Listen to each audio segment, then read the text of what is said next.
ध्यान नहीं है तुम्हारा? हटाओ हाथ, मुझे देखने दो। खौफ आता था तुमसे दूर हो जाने का, तुम्हें तकलीफ पहुंचाने का। इस बात में आके गलत फैसला नहीं लो रोहान। इस टाइम मिशर भाभी की साइड लोगे तो इसका मतलब तुम आयजा भाभी को झूठा कह रहे हो। को दरवाजे खोलती है तो वो हर सैलरी पे कोई ना कोई डिमांड रख देंगे हम लोग कौन सा मेरे लिए आ रहे हैं, अपनी ख्वाहिश की वजह से आ रहे हैं। मैं 2-4 दिन तुमसे दूर क्या रही?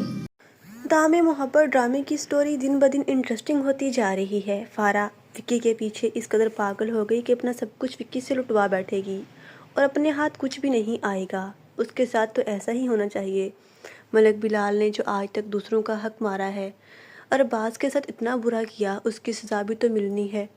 अपनी नेक सिर्फ बीवी को घर से निकाल दिया सिर्फ अपनी बेटी के कहने पर। अब दोनों माँ बाप बेटी का लालच उनके किसी काम नहीं आएगा, बल्कि उल्टा वो दोनों ही पछताएंगे, अपने किए पर माफ़ी मांगेंगे। उधर अरबाज और सोनिया किसी न किसी तरह सब कुछ बना ही लेंगे, अपने कदमों पर खड़ा हो जाएंगे, बहुत खुश होंगे।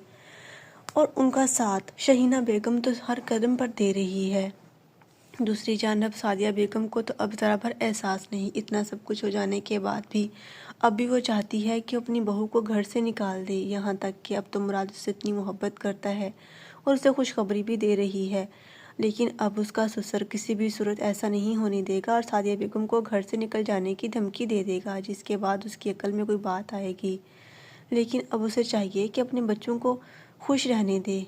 उधर दानिया की सास पता नहीं कौन सी उसके साथ गेमिंग कर रही है, वलीद के सामने अच्छी बन रही है, लेकिन हकीकत में वो जो भी दानिया के साथ हो रहा है उसकी ज़िम्मेदार वही है। आखिरकार एक दिन हकीकत मालूम हो जाएगी, जिसके बाद वलीद अपनी माँ से नफ़रत करेगा और दानिया से ही मोहब्बत करेगा। दानिया और वलीद तो बहुत खुश होंगे। आप लोगों को ये ड्रामा कैसा लग रहा है? किसकी एक्टिंग अच्छी लग रही है?